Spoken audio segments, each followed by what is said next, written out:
Hi friends, ഞാനിന്ന് ഇപ്പം ഒരു വീഡിയോ ഇടാൻ കാരണം എത്ര പേര് വീഡിയോ കാണുമെന്നൊന്നും എനിക്കറിയില്ല. ചില സമയത്തൊക്കെ ഞാൻ ഓരോന്ന് പറയുമ്പോഴൊക്കെ കമൻറ്റ് ചെയ്യാറുണ്ട്. ഇന്നിപ്പോൾ ഇടുക്കിയിൽ ഒരു ഫാമിലി ആത്മഹത്യ ചെയ്തു. 2 മക്കളെ കൊന്നു, അവർ തൂങ്ങി മരിച്ചു എന്നുള്ള ഇതിലാണ് ഞാൻ ഇപ്പോൾ ജസ്റ്റ് ന്യൂസ് കണ്ടത്.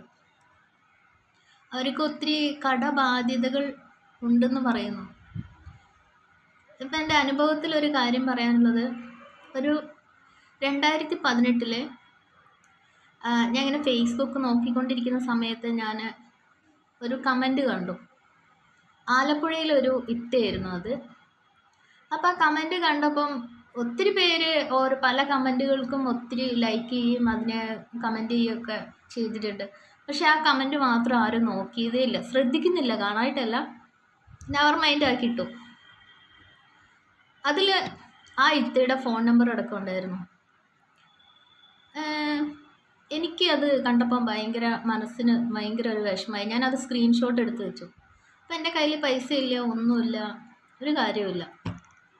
അപ്പോൾ എനിക്കെന്ത് ചെയ്യാൻ പറ്റും എന്നുള്ളത് ഞാൻ ആലോചിച്ചു. കാരണം അവരെ ഞാൻ കോണ്ടാക്റ്റ് ചെയ്തപ്പോൾ അവരെ വീട്ടിൽ ഒരു മണി അരി പോലും ഇല്ലാത്തൊരവസ്ഥ.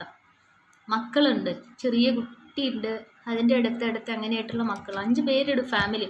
ഉമ്മക്കാണെങ്കിലും അസുഖമുള്ളൊരു ഉമ്മയാണ്. ഭർത്താവ് ഡ്രിങ്ക്സ്, അങ്ങനെ വീട് നോക്കുക, അങ്ങനെ ഒന്നും ചെയ്യുന്നില്ല. അപ്പം ഞാൻ വിളിച്ച് സംസാരിച്ചപ്പോൾ എനിക്ക് എന്ത് ചെയ്യാൻ പറ്റും. അപ്പം ഞാൻ ഫിറോസ്ഖാനെ കോണ്ടാക്ട് ചെയ്യാൻ ശ്രമിച്ചു. അങ്ങനെ ആരെന്നും പറയുന്നില്ല, ഒരു ചാരിറ്റിയിൽ അവരെ ഞാൻ കോണ്ടാക്ട് ചെയ്തു, ഈ നമ്പർ ഏൽപ്പിച്ചു. അങ്ങനെ അവിടെ പോയി 500 രൂപ കൊടുത്തു, ഫുഡിന് ക്യാഷും കൊടുത്തു. പക്ഷെ അവിടെ പോയ ആൾ അപമര്യാദയായിട്ട് സംസാരിച്ചു. അപ്പം ഞാൻ ഈ ആളെ വിളിച്ചിട്ട് പറഞ്ഞു, ഒരാൾ പട്ടിണിയായൊരു സാഹചര്യത്തിലാണ് വിളിച്ചത്, നിങ്ങൾ ആ ക്യാഷും അതും അവിടെ നിന്ന് എടുത്ത് കൊണ്ടുപോയിക്കോളണം എന്ന് പറഞ്ഞു.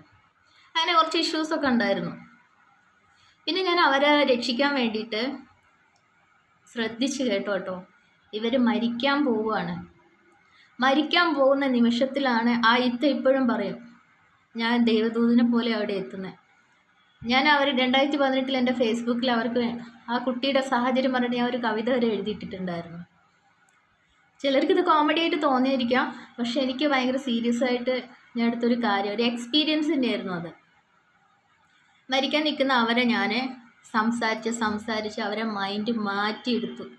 എൻ്റെ കയ്യിൽ ക്യാഷില്ല, പക്ഷെ എൻ്റെ വാക്കുകൾ കൊണ്ട് അവർക്ക് ബലം നൽകിയിട്ട് അവരെ ഞാൻ പിടിച്ചു നിർത്തി.